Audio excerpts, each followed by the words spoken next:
Dave Scott, Norfolk DNA. It's been a long time since I did one of these shows. Kind of, been out of the political limelight, but you were missed. Was I? I don't know. Talking to a few folks in Dover recently, and I want to get a sense, and I'm hoping you can help me with this, Adam. I don't understand all this parking stuff that's going on. I mean, I thought it was a trial the first time, but now it's back. It was deferred.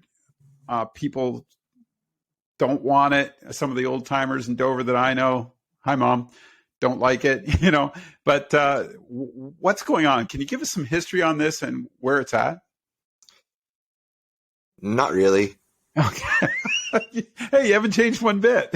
No. So what do you want? The history? Well, I mean, looking back, when you were running, congratulations shouldn't on you your be doing win. your research and preparing before this? Why do I have to give you the history?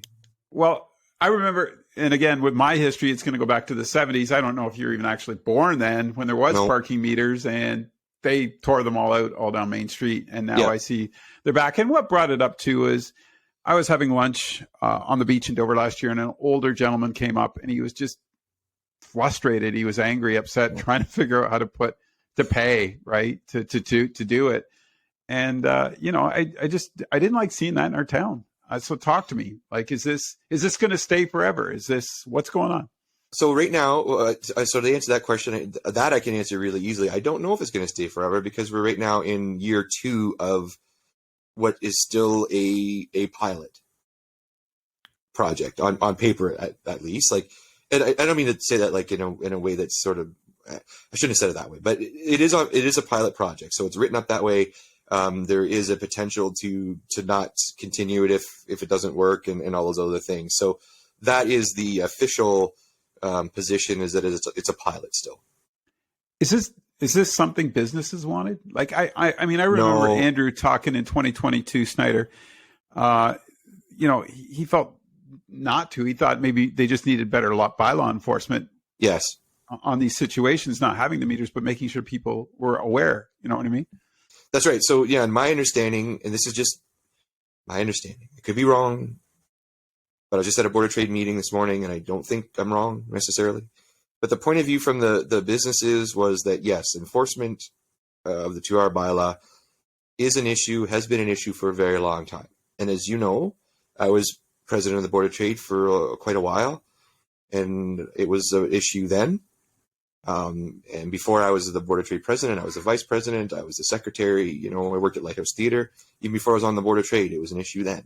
Yeah. So it's been a long time that the Board of Trade and the businesses have been asking municipal bylaw to enforce the 2 hours, to my understanding. And the issue basically just keeps coming back is that there isn't the resources or the staff, especially in terms of staff time, to effectively police the 2-hour bylaw. So the position right now, the best of my knowledge, is that the businesses who have talked to me about it, which are quite a number of them, would be quite happy to have the 2-hour bylaw enforced and have those spots turned over. And that was the business point of view all along. Okay. As councillor Ward 6, Port Dover Renton area, I saw recently that I think you had asked the question online, just how many people in Dover wanted yes or no to the meters. What was the result of that? Okay, so if I can just give you a bit of context on that. So in preparing for the staff report, the county itself put out a survey asking for feedback about the paid parking. And it was all but one question was about, did you use the parking? Where, if you did, where did you use it? And what did you think of it? What did you think of the rates? What did you think of the machine? Whatever it was. It was all, I don't remember, but that was generally like, tell us what worked, was essentially the theme there, the survey there. And there's one question on there that said, should it continue or should it return, or however it was worded. And in the staff report, it was 70.8% said no. Said no. Said no, they didn't want it. And that's of people who responded to the survey. That's not 70.8% of Port Dover. That's not 70.8% of businesses. It's 70.8% of people from wherever, because you could be from wherever and respond to this. 70.8 said no. So it could have captured mostly Dover. It could have captured tourists. It could have captured Simcoe. I don't know. Yeah, okay. But anyway, so so that was in the staff report. So then after the staff report came out, and there was discussion about people who didn't like it continued to not like it, as you might imagine. So I put up my own poll on currently in Port Dover, which, as you again might guess, is mostly people in Port Dover or people who come to Port Dover. Like if you're not interested in Dover, you wouldn't be on that page. Right. And 83%, after seeing the report and watching the meeting or reading in the paper or whatever, after that information came out, 83% said no. And mine was just a yes or no. It was just, do you want parking, this? Yay or nay? 83% said nay. Was that your name attached to it, though? Or was it just a general question? It was a post by me. Okay, yeah. So right. I guess I don't know what exactly you're asking. I made the post as me, a guy. Okay, that's what I mean. All right. Yeah. It wasn't as Councillor Adam. It was just Adam. And I realize that people know it's one and the same. I guess my point is that I didn't try to make it through my council social media or as a Norfolk County thing. I wanted to just be a guy who runs a community page with 16,000 and whatever members. Big numbers. That I was asking the members of somebody or the people that are interested in Dover what they thought was really. Is it a scientific poll? No, of course not. It doesn't really. But it was just here's a chance to say what you wanted to say. Now I've read a little bit about locals being able to get a pass. Is that's new this year? Yes. All right. Can you elaborate on that a bit? Well, locals can get a pass. Okay. It's $35. Okay. Is that like just Dover or anybody in the county? Anybody in the county get it? Okay. Yeah. So it's a resident pass for the county. It's attached to the license plate, not the individual. Oh, okay.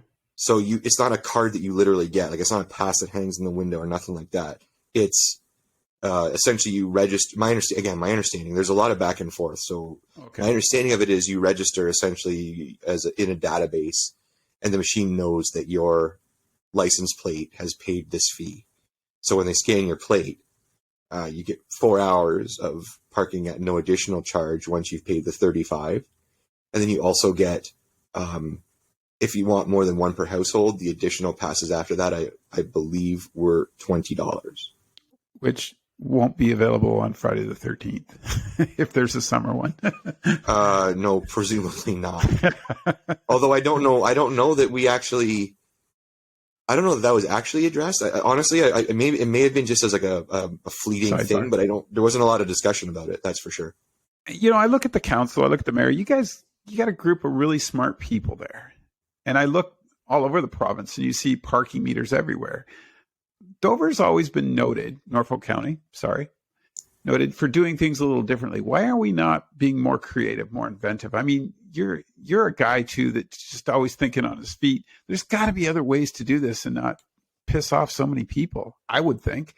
The question is, what are you trying to do though, right? Like when you say, why can't we do this without pissing people off? What is it that you mean that we're trying to do? Well, I just meant with the parking, with people that come into town, we're asking them to pay more money to use the parking. And I get that that's everywhere. But at the same time, if I'm coming to the beach and I have a couple kids and I got enough money for hot dogs and a glow or something, I'm blowing my money on parking. I don't even get to really enjoy it too much. And maybe that's just me. Maybe I'm thinking more of that line of folks. But why are we not using other areas? I mean, Dover's a pretty big town. There's got to be some property somewhere else where there could be parking. Is there other ways to do this? Do you see any other ways? So that was one of the things that I don't want to misspeak here. I would say is contentious. Is that, again, my understanding from the messaging that came from the county and was sort of passed around, and it may have been a situation of telephone where it morphed over time. But I can tell you that the businesses that were affected, certainly, and the Board of Trade as a whole, and the businesses uptown, like most of them that I'm aware of, and a lot of residents believed that the whole objective here was to create turnover in parking, because the complaint and the reason that the Board of Trade and the businesses were asking for the 2 hours to be enforced is that people were coming from out of town, but even residents or even people parking at where they work were parking all day in front of businesses, and that creates a problem where you're trying to serve tourists and you're trying to turn over those spots. And so that was what the paid parking was suggested, or it was certainly heavily implied or outright said that was the goal or a goal. Now, finally, 2 weeks ago, I brought that up, that this was the main purpose, was to turn over parking. And I was corrected at council that no, it was never the main purpose. It was one of several potential outcomes, as was revenue.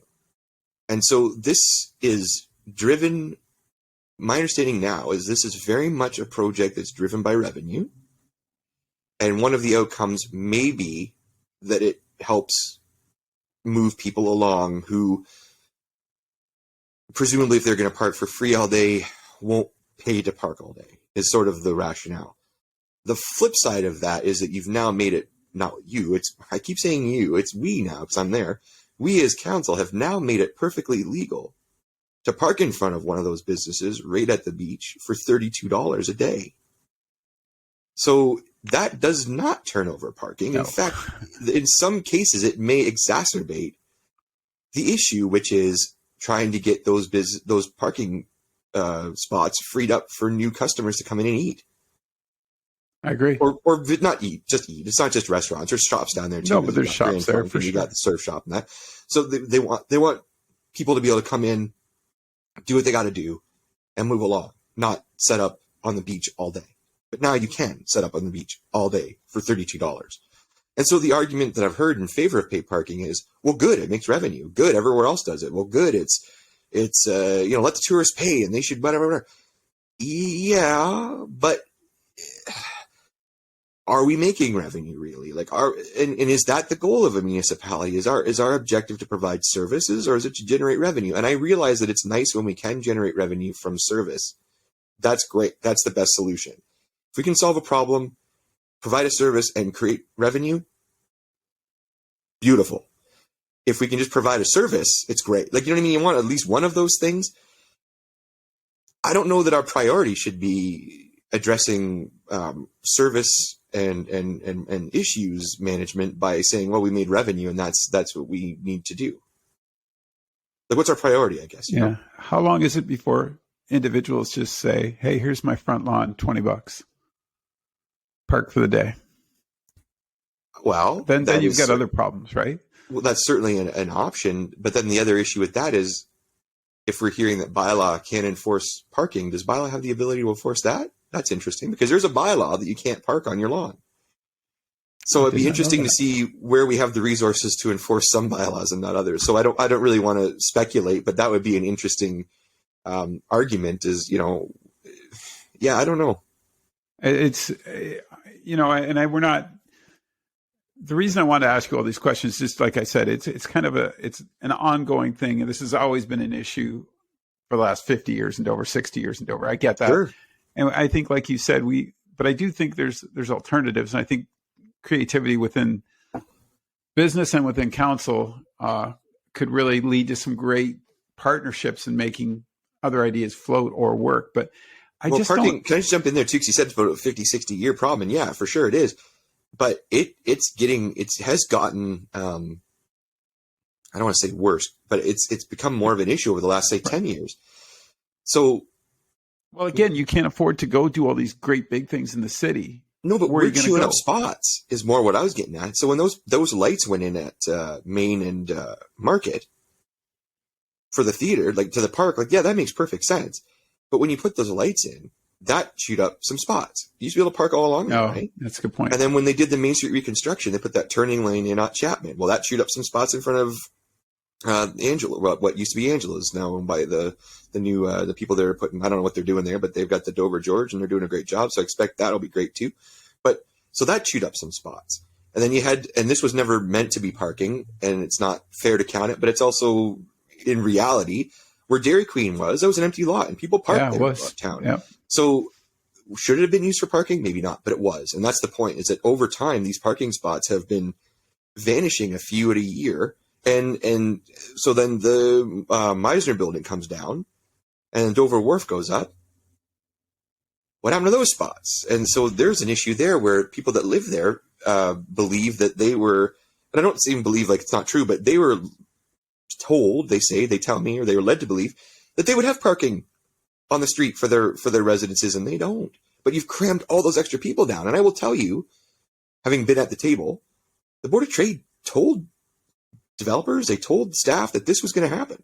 So every time we squeeze more spots away, yeah, you're exacerbating the problem. And also Lighthouse Theater is more popular than ever. So there's more people coming there. And again, I'm not putting it at their feet, but all these factors together, as we continue to eliminate spots and bring more people, what did we think was going to happen? Maybe you need a long-term plan. Does Norfolk County own any property in Dover, in the town itself, that they could use? Well, yeah, there are lots of property. They go in Powell Park. There might be a bit of an obstacle to us old timers. No, they own. Norfolk County owns there's that lot that's by the museum. Oh, okay, yeah. That turnaround there by Bridge Yachts. Yeah. They own, us as a community, we own parking. There's a Clinton lot. There's the Elmer Lewis lot. Those are already parking. I'm just listing the public property. And that's, there's probably others that I'm forgetting, but those are the ones that sort of scream to mind as the main pieces of property that are public use, I guess you could say. I was just looking for something maybe more on the St. George, St. Andrews streets that you might be able to, St. Patrick, maybe have empty lots that are extra. As paid parking, like take some off the street there if people want to walk a few blocks. So the Clinton lot is going to be paid parking. Oh, okay. But Main Street's still free. That's another issue with the passes that has me a little bit, is that, so they still have the signs up for 2-hour parking on Market, Park, Main. I'm not sure if it's up on Chapman or not. I think maybe the one side. I'm not sure about that one.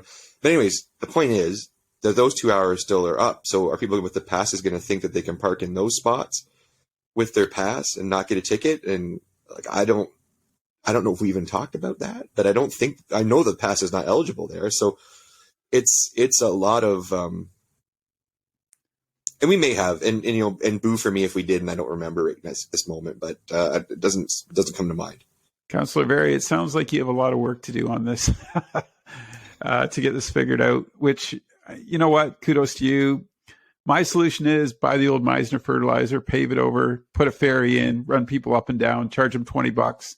And you go to Dover when you're a kid, you want to get on a boat. So make it happen. Well, so and work with the Lions Club. You don't need to buy it. You just need to work with other groups. I don't think Norfolk County, personally, as a business person, I don't enjoy when Norfolk County gets into business. I think I think you need to do your services, be what you're supposed to be. Don't try and be more to people. Be exactly what you're supposed to be. Yeah, and so a couple points there. I just want to. Are you trying to wrap up already? Was that what you're saying, Councillor Veri? You got work to do? Are we wrapping up? We're gonna wrap up soon, buddy. Come on. Okay, I just want to say a couple more things. I can only take so much out of Veri in a day. How do you think I feel, man? You think you're sick of me? I'm sick of me. So good to talk to you again. Yeah. So no, I don't mean feel about you. I meant feel about me. I'm stuck with me all the time. Yeah, you're living with it 24/7. So what I want to say about that Meisner thing, paving it, yeah, that's fine. But do you think the county's going to buy that lot and instead of having it developed? Because that's the other thing too, right? Is that we're not going to develop lots. No, I don't expect the county to, but it'd be nice to have partners in organizations like Lions and Kinsman and other groups that see it. And then you've got the private business sector that could probably step in there at some point too. I'm just saying, be creative. That's not a solution. I get it, but you've got to look at what people want. If you're going to bring them to town, you want them to spend their money. Yeah. Let's hop them along. Let's make it a great experience. Well, that's part of the whole thing with trying to buy a lot to do it, is that where anywhere that can be developed, there's going to be the encouragement to develop it, because that's the way better financial revenue source, thing. So, anyways, back to that 20-year plan. Well, and there's lots to do, and I agree. Just for the people that are going to say, "Well, I don't need to answer that thing." Yeah, I agree. I don't like that when we're in business either. I don't think that we should be doing it. And I think that there's a lot of counselors and staff that would agree with that. And I think when we do put reports forward that say we meant a surplus, we're not even necessarily including all the costs. And so it's not, that's the thing, right? Like you can make anything look like anything if you want. Like, so people know that arenas don't make money, but if we only counted the revenue that the arena got in user fees and didn't count any of the time and didn't count any of the building expenses and said, look, all the revenue we made in the arena, that doesn't necessarily mean the arena made money. So that's kind of where I'm at here, is that I would have rather just solved the 2-hour bylaw and had people, doing business and doing tourism, and it could have ended that day if we just put a plan in place to do it. But like I say, we are where we are, and my role now is to try to help make it work, I guess, and do the best we can to accommodate visitors to Port Dover. Last question: Is there a long-term parking plan in place for the county, for everywhere? No, we're in the. That's the other thing, right? So we're in the midst of this countywide parking study, and so that was kind of one of the points I raised, is that, man, we're implementing this solution that is frustrating a lot of people and is chewing up a lot of resources. Could we just wait until the study's done and we have some kind of expert opinion on it? But no. So, so there is hope. Well, yeah, I mean, there's always hope. Depends on, until, like, I'm one of those people that clings to hope to the last possible moment, right? Like, I believe that if you've got 2 strikes and you're the last out in the ball game, you still might hit it. So yeah, like, I mean, yeah, we're down by 30, but we could come back. Like, I'm if that's the hope, sure. But eternal optimism. I think you've got a great people around the council table to work with. I think you guys will figure it out. I want to thank you for taking the time today, and keep doing what you do best, buddy. What is it that I do best? Well, that's up to you to figure out. I already know. Take care.